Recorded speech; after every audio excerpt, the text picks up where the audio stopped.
Mesdames et messieurs, bonsoir et bienvenue au rendez-vous hebdomadaire du studio Kalangou, le forum de la presse. Cette semaine, les sujets qui ont dominé l'actualité s'articulent autour de la commémoration du 63e anniversaire de la proclamation de la République du Niger d'Ifa Ingla. Une fête tournante qui permet aux autorités nigériennes depuis quelques années de mettre en œuvre un programme de modernisation des chefs-lieux des régions du Niger.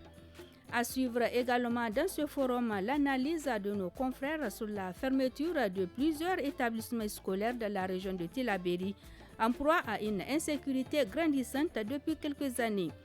Selon un communiqué du système humanitaire des Nations Unies, OCHA, la persistance des éléments présumés de groupes armés non étatiques opérant à l'ouest de Tillabéri a provoqué d'importants mouvements des populations et le décrochage scolaire de nombreux élèves obligés de fuir leur village avec leurs parents.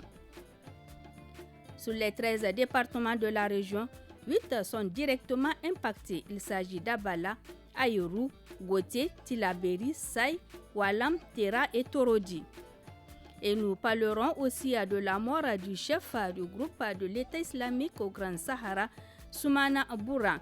C'est suite à une opération conduite par les forces françaises de l'opération Barkhane le 20 décembre dernier. Après l'avoir localisé dans une zone sanctuaire de l'EIGS au nord de la ville de Tillabéri, il a été neutralisé par une frappe aérienne. L'annonce a été faite à travers un communiqué de presse de l'état-major de l'armée française.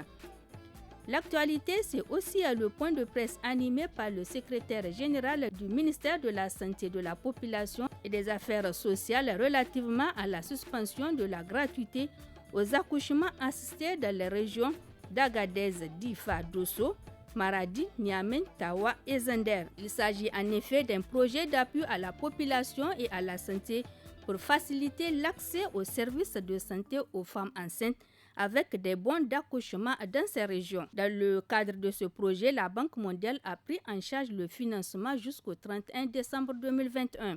Pour commenter et analyser tous ces faits, j'ai le plaisir de recevoir dans ce studio Sidikou Ousmane, journaliste freelance. Bonsoir Sidikou. Bonsoir madame. Maimouna Diado, journaliste freelance. Bonsoir Maimouna. Bonsoir Fatih. Et Ousseini Issa, journaliste freelance également. Bonsoir Ousseini. Bonsoir. À la présentation, je suis Fatih Zakari.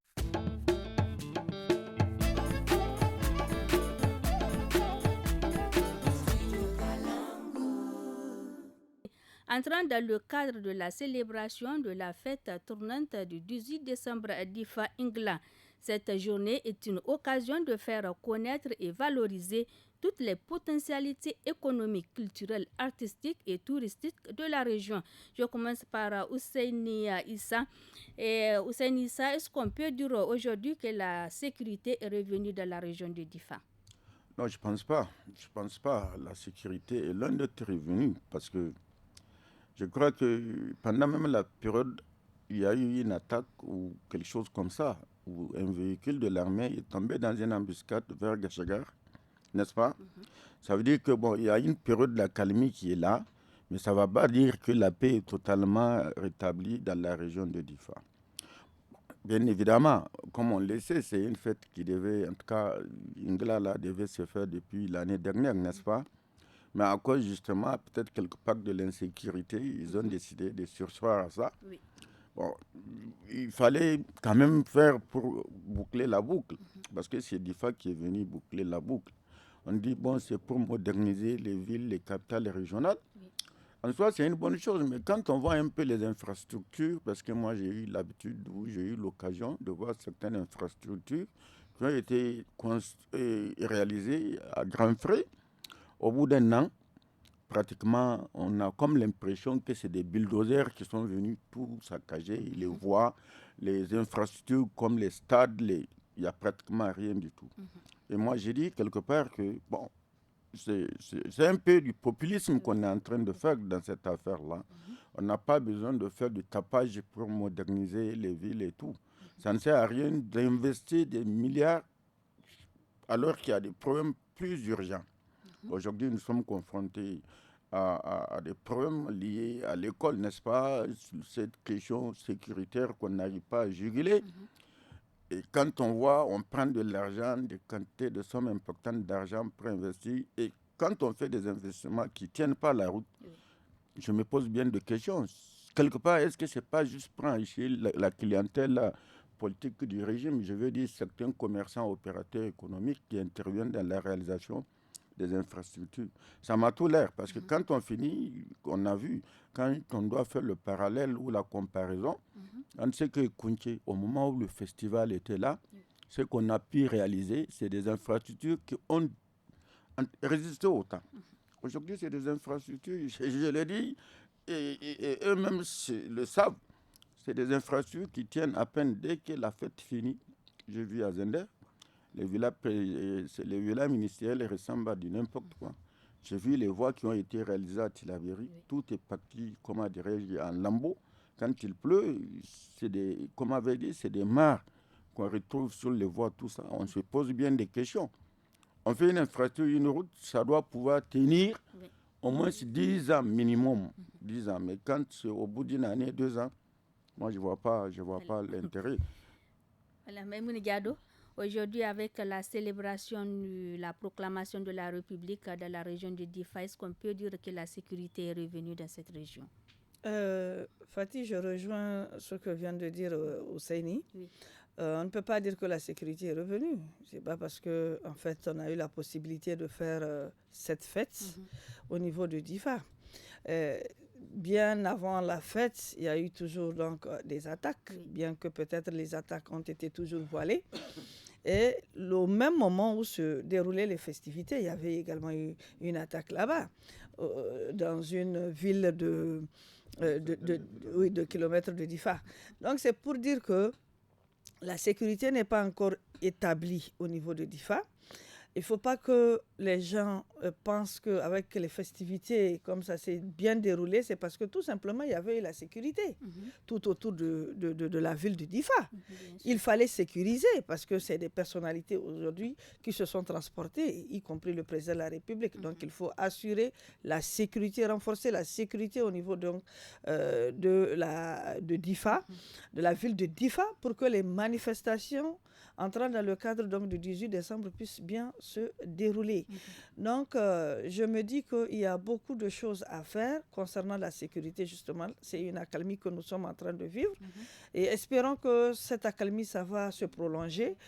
Ça ne va pas tout de suite recommencer, les attaques ne vont pas recommencer tout de suite, parce qu'on a comme l'impression, comme je l'ai toujours dit, que nos militaires, les forces de défense et de sécurité qui sont dans la zone de Difa maîtrisent mieux le terrain que ceux qui sont aujourd'hui au niveau de Tillabéri et qui sont en proie à l'insécurité totale au niveau donc, de Tillabéri.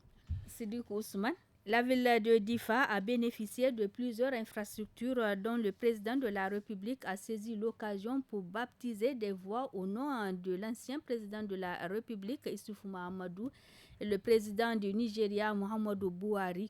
Il a aussi inauguré l'aéroport de Difa dénommé aéroport Tanja Mamadou. Qu'est-ce qui fait aujourd'hui la particularité de la célébration de cette fête nationale de 18 décembre à Difa? Merci bien, madame. De prime abord, permettez-moi d'avoir une pensée pieuse à nos forces de défense et de sécurité tombées sur le champ d'honneur suite aux 2 attaques, notamment vers Makolondi et Agadez, paix à leurs âmes, prompt rétablissement aux blessés.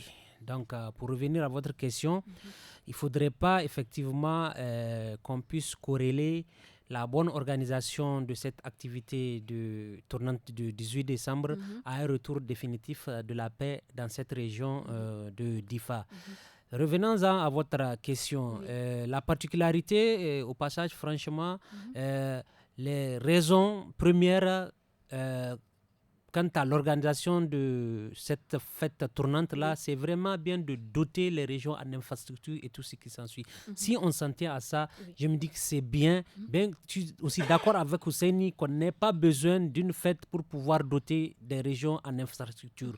Ça, c'est un. De deux, et si tant est que l'organisation profite véritablement aux régions, sans qu'il y ait des détournements ou bien tout ce qu'il y a comme malversation, là, je me dis que c'est dommage.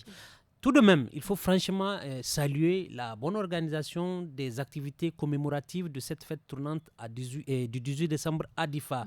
Il faut remercier les organisateurs. Le caractère, on a vu en marge des activités commémoratives, des conférences, des forums centrés sur la paix. Vraiment, c'est ce caractère-là qu'il faille saluer. C'est une bonne chose. C'est une bonne chose. Mais comme diraient nos amis de l'autre côté, c'est bien, mais ce n'est pas encore arrivé. Moi, il faudrait que, effectivement, qu'à l'issue de chaque édition, qu'on crée le cadre pour voir qu'est-ce qui a été fait, qu'est-ce qui n'a pas été fait, bien que DIFA a constitué la boucle pour corriger ce qu'il y a lieu de faire à l'avenir. Mais dommage, ce à quoi nous sommes en train d'assister, Hussein l'a tantôt bien dit, et c'est des infrastructures conçues à très grands frais, mais dont aussitôt la page tournée, elles s'écroulent comme des châteaux de cartes. Moi, je pense que c'est des frais, des grands frais qui sont injectés dans ces infrastructures. Il faudrait qu'il y ait un suivi, il faudrait qu'on mette du sérieux pour que véritablement les régions puissent véritablement bénéficier de ces infrastructures. Donc, voilà ce que j'ai à dire par rapport à votre question, madame. Maïmouna Diado, que doivent faire aujourd'hui les autorités locales pour assurer un bon entretien de ces joyaux? Un bon entretien, c'est le suivi. On a comme l'impression que on construit des routes, on fait des infrastructures, mais au finish, c'est juste pour montrer que cette région a été dotée donc d'infrastructures. Maintenant, il n'y a plus le suivi. Nous avons vu ce qui s'est passé à Tilaberi, nous avons vu ce qui s'est passé à Maradi-Kolia, nous avons vu à peu près partout, Dosso Soga, où on ne parle plus d'infrastructures depuis que les fêtes tournantes ont fini de ce côté. Personne n'est reparti pour pouvoir regarder, même le comité. Le comité, au moins le président du comité devrait de temps à autre essayer de regarder, essayer d'aller dans cette région pour pouvoir regarder est-ce que les infrastructures là, est-ce que les populations bénéficiaires donc de ces infrastructures sont en train de sauvegarder ces infrastructures. Sensibiliser ces populations pour leur dire que ça vous appartient, ça n'appartient pas à X ou à Y, mais c'est dans votre propre intérêt. Donc, essayez avec modestie, avec, je ne sais pas comment expliquer ça, leur dire quand même de prendre soin de ces infrastructures-là. Aujourd'hui, c'est des coûts de centaines de millions qui ont été injectés dans la ville dans la région de Difa pour pouvoir vraiment donner une apparence de beauté à cette région. Bon, les infrastructures comme le stade, comme les villas présidentielles, nous avons vu l'aéroport. C'est vraiment des choses vraiment qu'il faut prendre soin de ça parce que c'est ça en fait qui fait une référence aussi pour cette région.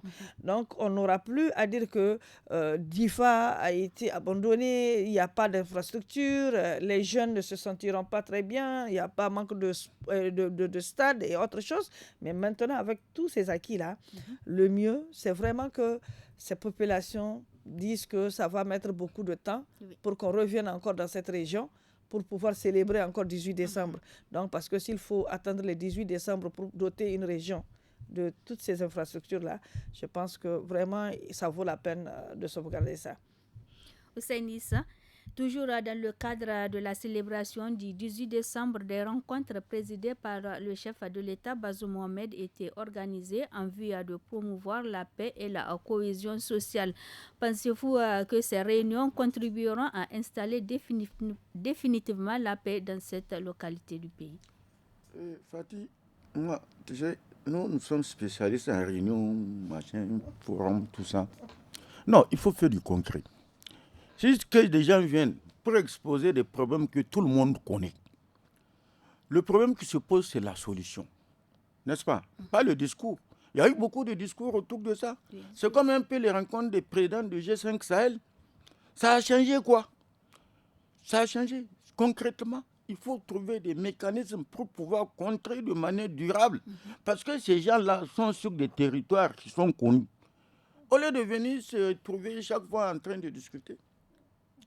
Moi, je suis fatigué avec ces discours, ces machins, ces forums, machins sur la paix et la sécurité. C'est quoi qui amène la frustration? C'est qu'on est en train de voir. Le conflit intercommunautaire, c'est quand les gens sont abandonnés à leur sort. On vient, on vole du bétail. Ça pose quoi comme problème? ça crée une situation de méfiance vis-à-vis de l'autre, n'est-ce pas? Et ce n'est pas en discourant qu'on peut régler ça. C'est en créant les conditions pour que les populations puissent vivre dans leur terroir de manière paisible. Parce que tout le monde sait qu'on dit il y a des complicités, ceci, cela. Mais non, il faut créer les conditions pour que ces complicités-là soient démantelées et puis mettre les gens en sécurité de manière durable.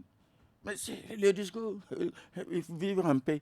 Mais quand tu te réveilles le matin, tu vas dormir, tu ne sais même pas si avant le matin, tu vas pas être attaqué. Les gens sont dans cette situation, dans ces zones-là. C'est bien beau de réunir des gens pour dire que c'est des experts et tout et tout. Oui. Ça ne change rien, absolument rien du tout. Oui, madame. Donc, franchement, je serais d'avis avec Ousseini. Oui. C'est bien beau de discourir, c'est bien beau d'afficher tellement de volonté, mais à un moment donné, il faudrait que l'on fasse du concret. Donc, des propos, des discours, il faut que cela se matérialise. Surtout quand il y a ce sentiment, non seulement il y a cette psychose généralisée au sein des communautés, il y a ce climat de méfiance-là, il y a ce déficit, pour ne pas dire ce manque de collaboration qui est si crucial et important en ce moment, surtout dans ce contexte d'insécurité, qui a un déficit de collaboration entre les FDS, les communautés et les autorités. Moi, je pense qu'il y a lieu de se poser plusieurs questions. Il faut rectifier le tir s'il y a lieu de le rectifier, puisque franchement, il y a une urgence qui est là.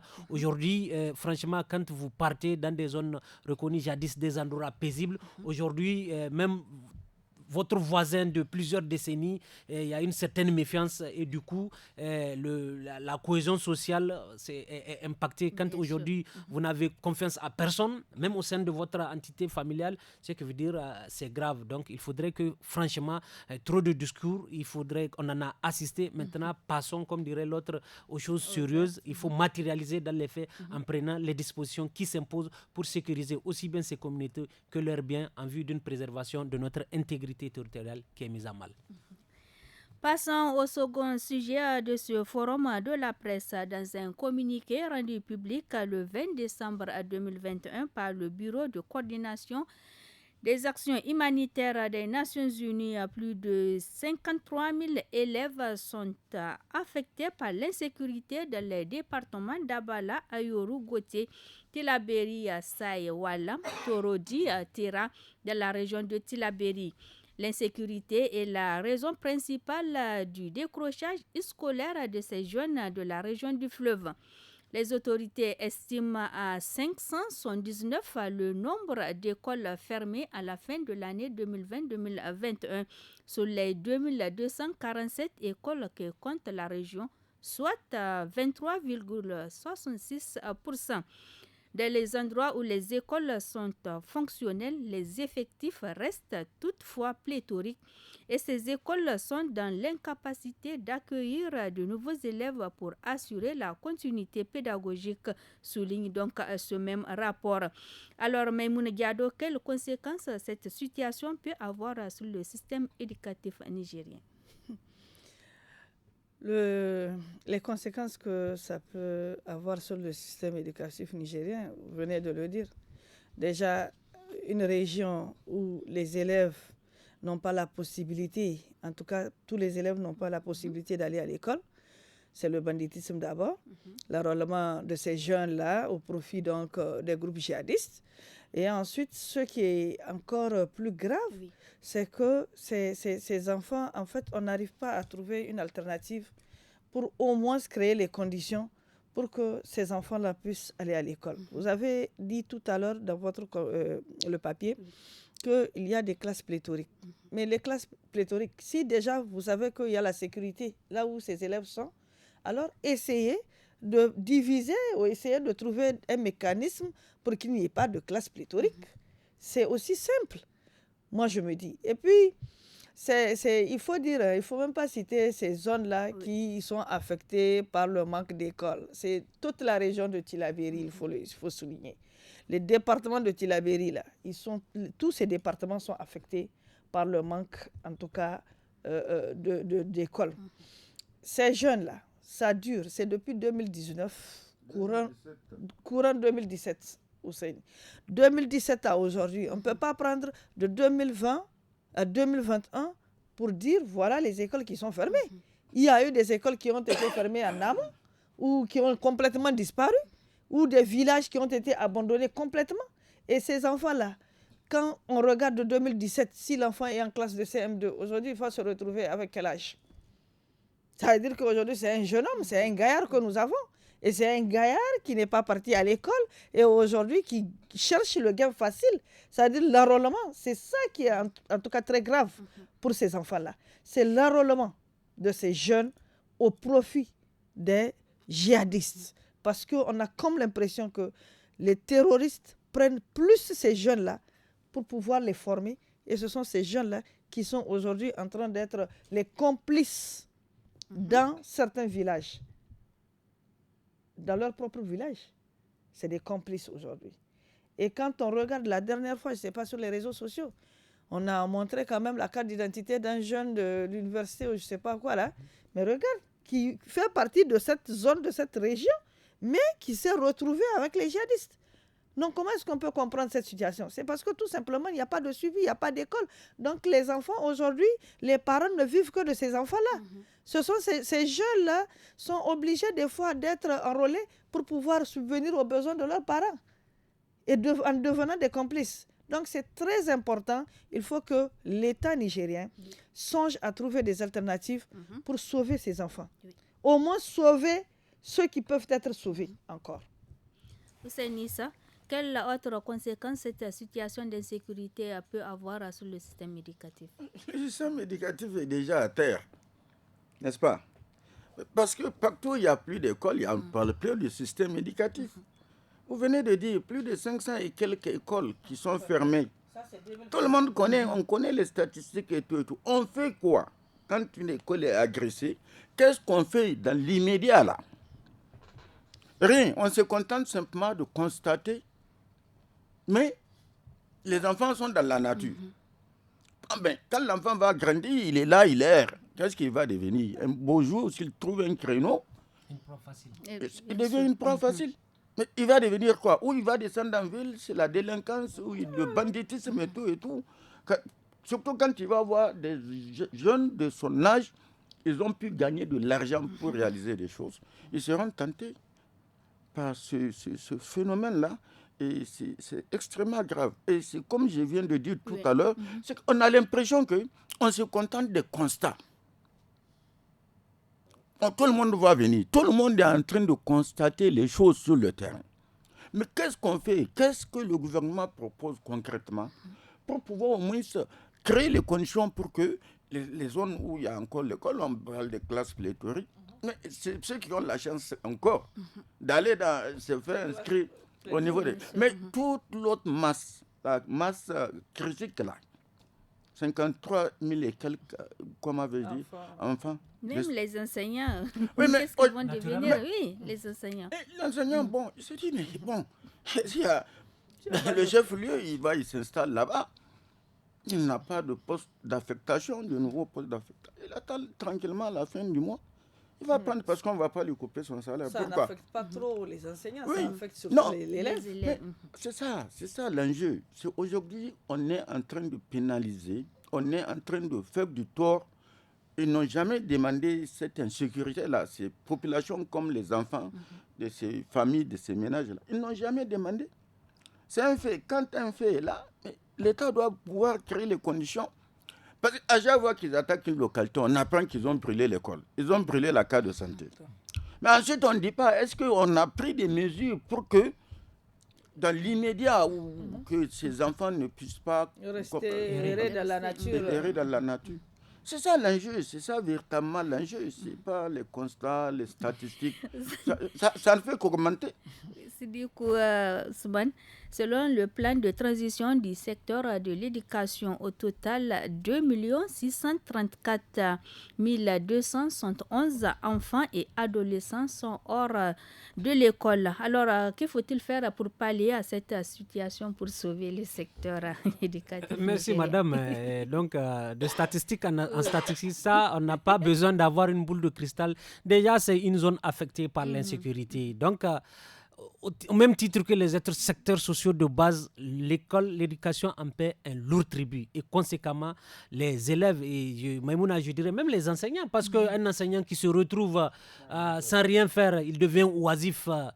Dieu sait, c'est lui aussi, s'il ne pourrait pas être enrôlé, vu la précarité, l'extrême précarité dont il fait l'objet. Moi, je me dis que concrètement, il faudrait que l'on prenne des dispositions et pas n'importe quelle disposition. Hussein l'a si bien dit, il n'y a pas de jour qui passe sans qu'on ait l'information, soit une case de santé, soit une école, lors de leurs assauts, qui n'ait été brûlée. Maintenant, après coup, qu'est-ce qui est pris comme solution concrète pour ne pas vraiment qu'il y ait ce sentiment, un vide, que ce soit une case de santé ou bien l'école. Aujourd'hui, ces élèves-là qui décrochent, déjà, la situation sécuritaire est telle que même s'ils n'ont pas décroché, nous assistons à ce phénomène de classe non seulement pléthorique, mais aussi les infrastructures qui ne sont pas du tout adaptées. Maintenant, ils suivent le mouvement, ils viennent dans une localité précise, déjà ils vont trouver un nombre assez pléthorique. Maintenant, comment leur localité d'accueil ou bien les responsables de leur localité d'accueil vont-ils s'y prendre pour ne serait-ce que revenir à l'autre ancien système de double flux ou quoi, pour que ces enfants-là qui errent. Parce qu'aujourd'hui, quoi qu'on dise, c'est vraiment un terreau fertile pour l'autre groupe. Parce qu'aujourd'hui, un enfant qui a un certain âge, il est là, il erre, il devient une proie facile. Bien et sûr. Surtout que vraiment, il voit, il est tenté. Vous savez, ces individus sans foi ni loi là, ils sont assez psychologues. Ils savent sur quoi tabler pour facilement enrôler ces enfants. Moi, je me dis qu'on n'est plus au stade de tel nombre. Les statistiques, tout le monde, je l'ai dit aujourd'hui là-dessus, on n'a pas besoin d'une poule de cristal pour avoir l'exactitude de ces statistiques-là, ou bien le nombre exact là. Maintenant, c'est de prendre les solutions qui urgent, de prendre les dispositions pour permettre à ces enfants qui ont décroché, combinés à ceux déjà qu'ils trouvent dans des situations assez délicates, voir comment s'y prendre pour qu'effectivement ils soient occupés et pour qu'ils ne soient pas, ou bien qu'ils ne continuent pas à être ces proies faciles pour ces individus sans foi ni loi. Maïmouna Diado, vous avez d'autres propositions pour pallier à cette situation? Mais ça rejoint ce que Sidi vient de dire. C'est à peu près la même chose. C'est ce que nous décrions depuis le début donc, de cette insécurité au niveau donc, de la région de Tillabéri. Il n'y a pas de suivi, il n'y a pas de suite, il n'y a pas de solution dégagée. Maintenant, il faut essayer de solutionner cette situation. Parce que les statistiques, comme l'a dit Sidi, tout le monde connaît les statistiques. On n'a pas besoin de venir prendre peut-être des spécialistes pour nous dire voilà. Non, tout le monde connaît que la région de Tillabéri est affectée par l'insécurité. Maintenant, que ça touche les élèves, que ça touche les enseignants, que ça touche également ceux qui sont les infirmiers qui sont de l'autre côté, on parle plutôt ici d'éducation. Donc, la seule solution, c'est vraiment de faire en sorte que les moyens soient, que l'État essaie de mettre les moyens à la disposition de cette région qui, dans les différents départements qui peuvent accueillir encore ces jeunes, de vraiment les accueillir. Parce que ça ne sert à rien de laisser ces jeunes dans la nature, errer dans la nature. Ces jeunes n'ont pas demandé à être des victimes. C'est la nature, c'est Dieu qui a amené cette situation. Donc, allons, faites ensemble, regardons si c'est ces jeunes qui se déplacent, même si Niamey peut les accueillir, pourquoi pas? C'est des écoles quand même, c'est des niveaux, c'est des classes. Il faut essayer de voir quelles sont les régions aujourd'hui qui peuvent accueillir également ces enfants. Ce n'est pas uniquement la région de Tillabéri aujourd'hui où ces enfants peuvent étudier dans la région de Tillabéri. Il y a quand même des régions qui nous entourent. Pourquoi ne pas faire cette proposition et les amener ailleurs? C'est mieux. Regardez, ce que vous semblez oublier. Quand ça a commencé, les attaques contre les écoles, c'est dans des villages isolés. Maintenant, l'État est en train de serrer même sur les gros centres urbains comme des zones Makolondi, Saï, où on considère que c'est une grosse agglomération. Ça veut dire que ça ne concerne plus uniquement les enfants des zones reculées, ça concerne trouver des solutions. Ceux qui peuvent venir, par exemple, par Terra, ils vont trouver peut-être. Mais il y a l'autre difficulté qui est là, la nourriture. La prise en charge de ces enfants, ce n'est pas seulement l'éducation, il faut bien qu'ils mangent pour pouvoir aller à l'école. C'est pour ça que je suis d'accord avec Memouna, il faut mettre les moyens et créer les conditions pour que la sécurité revienne de manière durable. C'est tout.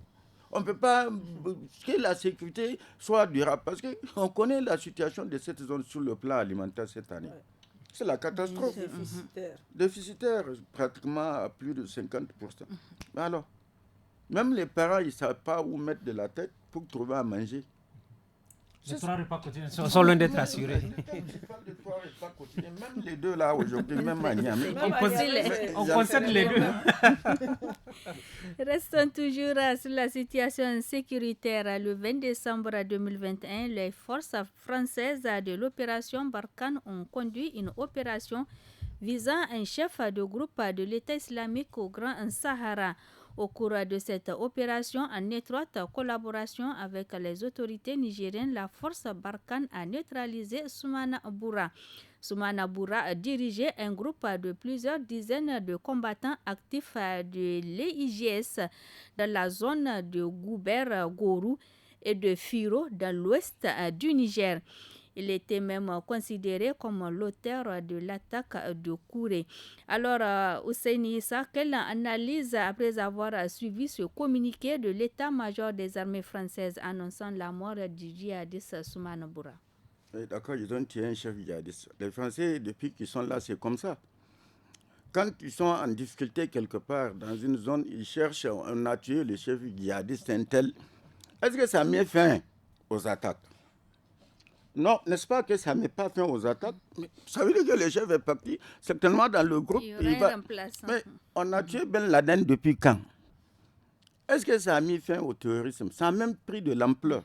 Parce que l'état d'esprit, la mentalité de ces gens-là, tu sais qu'en allant sur le terrain, ce n'est pas évidemment que tu vas... Voilà. Ça veut dire que moi, c'est Jacques d'annonce là, que Barkhane a frappé un chef djihadiste. Alors, pourquoi ça ne change pas la donne. Le problème reste entier. N'est-ce pas? Ils ont tué les machines dans la zone du Mali un peu.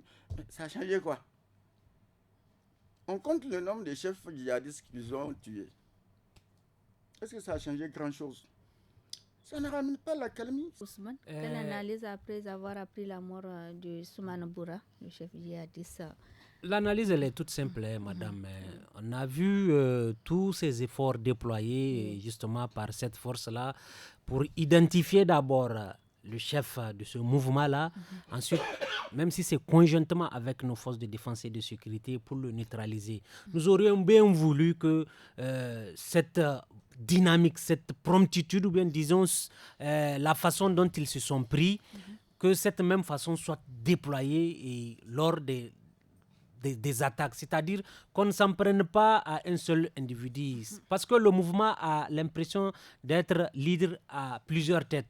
Bien avant ce monsieur-là, son patron a été tué. Hussein l'a dit, en allant sur le front, vous savez, c'est-à-dire c'est une question de vie ou de mort. C'est pas évident que vous reveniez, donc certainement que son lieutenant est préparé, ou bien son second est préparé. Ce que je le dis, c'est leader à plusieurs têtes. Aussitôt que ce monsieur a été, c'est une très bonne chose qu'on l'ait neutralisé, mais le problème reste entier. Diado, cette mort de Soumana Boura aura-t-elle un impact important pour le commandement de l'État islamique au Grand Sahara? Un impact important, je ne dirais pas. Comme l'a dit Sidikou, de toutes les manières, il y a toujours un lieutenant qui est là, qui va prendre la tête. Donc, ni moins ni plus, ça ne changera rien au niveau donc, de ce mouvement. Ça va leur donner plutôt au contraire la force même de revenir en tout cas en force pour pouvoir encore s'attaquer à nos paisibles citoyens. Donc les représailles, parce qu'ils ne vont pas rester comme ça, ils ne vont pas regarder Barkhane tuer un de leurs patrons et puis s'asseoir, regarder de loin ce qui se passe. Non, ils vont s'organiser, ce mouvement va s'organiser. Et puis moi, ce qui m'a encore un peu fait rire, c'est que c'est de 2020 à 2021, il a fallu 1 an pour pouvoir identifier, neutraliser un seul individu, s'il vous plaît. Un seul individu, 1 an. Donc, comme l'a dit, ça ne règle rien, ça ne résout rien. C'est juste un communiqué de plus. il n'y a pas de différence avec les autres communiqués. Comme l'a dit les deux autres confrères, pourquoi quand il y a des attaques, on ne peut pas en tout cas mettre à la disposition de Barkhane ne peut pas mettre à la disposition de nos militaires, ou si eux ils pensent qu'ils ne sont pas là pour en fait détruire certaines les djihadistes ou quoi là. Donc, mais pourquoi il n'y a pas cette promptitude sur le terrain? Pourquoi? Un an. Aujourd'hui, les parents, les familles, là, ils ont même oublié que, en fait, on vient de leur faire revivre encore cette situation, les affecter encore par cette situation, par ce communiqué. S'il faut mettre donc un an, parce que tout simplement aujourd'hui en Afrique, quand on regarde au Niger, au Burkina, au Mali, les gens disent qu'il faut vraiment le retrait de Barkhane. Maintenant, il faut amener cette situation de on vient de tuer. Oui, oui. La dernière fois, c'était Al-Sarawi. Mais c'est dans quelles conditions? C'est dans quelles conditions ce communiqué aussi d'Al-Sarawi a été tombé? C'est dans quelles conditions ils ont fait apparaître ce communiqué? C'est la même chose. Ils font apparaître ce communiqué pour que les gens se ressaisissent, pour dire que Barkhane est en train de travailler. Ok, moi je ne vois pas ce en quoi ça peut changer. Ça ne changera rien. C'est la même chose qui va se poursuivre et ça va donner encore de la force à ce mouvement pour venir encore contre-attaquer. Nous passons à présent au troisième sujet du forum de la presse. Par une note en date du 14 décembre 2021, le ministère de la Santé publique, de la Population et des Affaires sociales a annoncé la suspension de la gratuité des accouchements assistés à compter du 31 décembre 2021. Le projet d'appui à la population et à la santé financé par la Banque mondiale pour faciliter l'accès aux services de santé aux femmes enceintes des bons d'accouchement sera en effet à terme à partir de ce 31 décembre. Les premières dépenses liées à l'accouchement sont évaluées à 6 500 francs.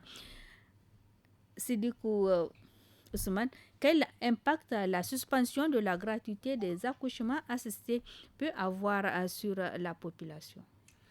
L'impact direct, madame, c'est vraiment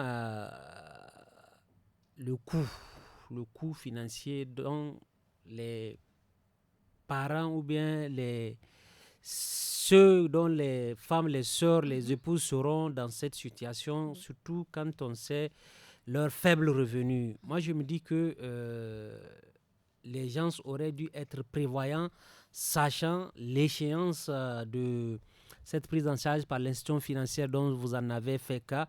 On aurait dû bien avant trouver les mécanismes pour que, à défaut qu'il y ait une diversification de partenaires, ou bien pourquoi pas le même partenaire pour qu'il remplisse, l'État se doit vraiment de prendre les dispositions, ne serait-ce qu'en prenant, même si c'est de moitié, le coût de cette gratuité. Parce qu'aujourd'hui, franchement, cette gratuité a beaucoup sauvé ou bien a beaucoup contribué à ce que les accouchements se fassent dans ces zones citées. Maintenant, avec cette gratuité qui bientôt sera terminée, ce serait vraiment un coup dur. Quand on sait le faible revenu de ces habitants-là, on ne peut que prier pour que d'ici là, des mécanismes soient mis en œuvre qui reviennent surtout à l'État, même si c'est de prendre cette prise en charge-là de moitié pour soulager ces populations, non seulement qui paient un lourd tribut du fait de la situation sécuritaire, mais aussi de l'autre côté, le côté surtout alimentaire. Aujourd'hui, à l'issue de la saison pluvieuse, vraiment le déficit c'est un peu sur toute l'étendue du territoire. Donc vraiment assister à cette suspension, c'est comme si on ne fait que renforcer le couteau dans leur prêt, surtout quant à leur vécu quotidien. On ne peut qu'espérer d'ici là, avant qu'il n'arrive réellement à terme, que des dispositions ou bien des solutions idoines soient trouvées au grand bonheur de ces femmes surtout qui, du mieux qu'elles peuvent, essaient de donner des vies. Donc vivement qu'une solution soit trouvée avant que cette gratuité soit à terme. C'est Nissa. Bon, pour moi, quand j'ai entendu l'annonce, le communiqué, je me suis posé beaucoup de questions. Je me suis d'abord posé la question de savoir où on en est avec la gratuité instituée depuis Tanja.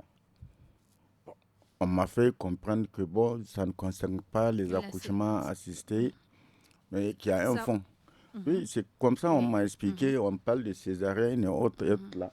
J'ai dit, bon, ben alors, ça va poser problème, surtout dans les zones où les centres de santé ne sont pas équipés. Les gens vont rester à la maison à coucher, n'est-ce pas? Parce que ceux qui n'ont pas les moyens, par exemple, dans des zones où les gens n'ont plus rien, qu'est-ce qui va se passer?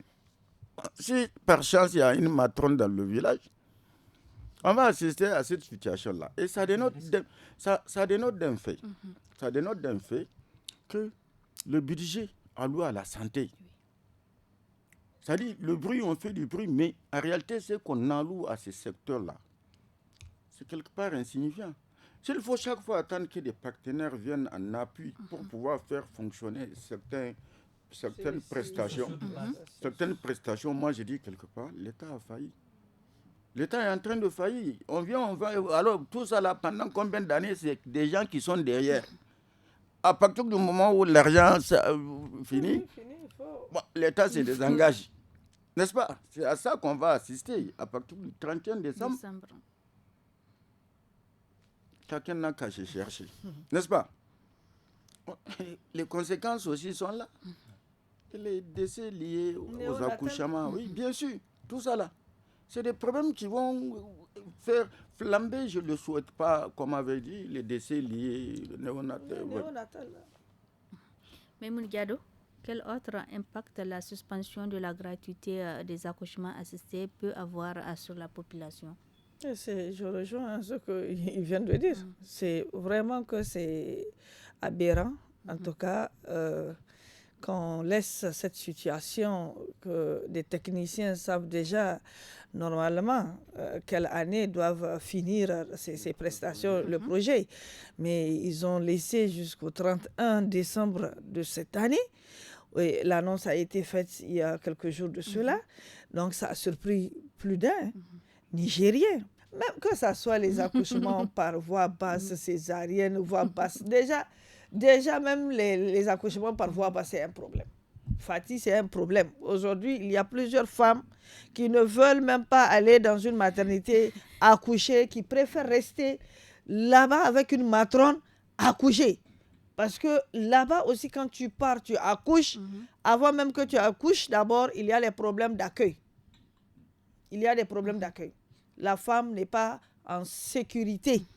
Elle n'a pas une confiance à ces femmes aujourd'hui qui sont là-bas, qui peuvent lui donner la faire accoucher. Donc, il y a également les prestations, il y a également les médicaments que tu dois acheter et tout. Donc, ça veut dire que c'est vraiment un recul pour le Niger. Et on doit s'attendre à des accouchements à domicile. À domicile, mais c'est ça, surtout en campagne. Surtout en campagne.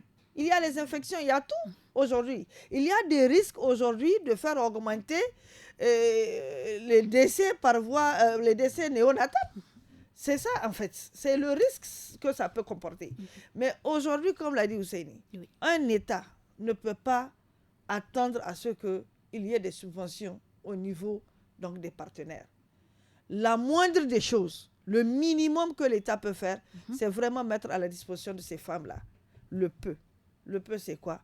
Prendre une grossesse, terminer cette grossesse à terme, sans problème ni difficulté, et accoucher dans les très bonnes conditions. C'est tout ce que ces populations-là demandent, en tout cas ces femmes-là, qui sont en campagne ou en ville, demandent à l'État. C'est ça. Aujourd'hui, 2 repas, tu ne peux pas le faire. Ousseini, est-ce qu'aujourd'hui, cette femme-là ou le mari-là a des problèmes? Oui, 6500 pour les prestations. En ville, même 6500, là, débourser 6500, c'est un problème. En campagne, où est-ce que tu vas aller demander un 6500 à une femme? Ou bien un monsieur qui doit donner pour que sa femme puisse accoucher? C'est très, très, très, très sensible. Cette question-là, il faut que les autorités reviennent pour trouver des solutions à cette situation. On a entendu, ça prendra fin le 31 décembre. Donc, à partir du 1er janvier, on aimerait encore voir le ministre de la Santé devant nous, devant nos petits écrans, pour nous dire que cette situation, ils ont trouvé une solution à ça. C'est tout. Nous sommes au terme de ce forum de la presse du studio Kalangu. Nous étions en compagnie de Sidou Ousmane, journaliste indépendante. Maimouna Diado, journaliste indépendante, et Ousseini Issa, journaliste indépendant également. Merci donc à nos invités d'avoir répondu à notre invitation. La présentation était assurée par Fatih Zakari, la réalisation Issa Lawali et la technique Issaka Seini. Merci aussi à vous, chers auditeurs et auditrices, pour votre fidélité au programme du studio Kalangu.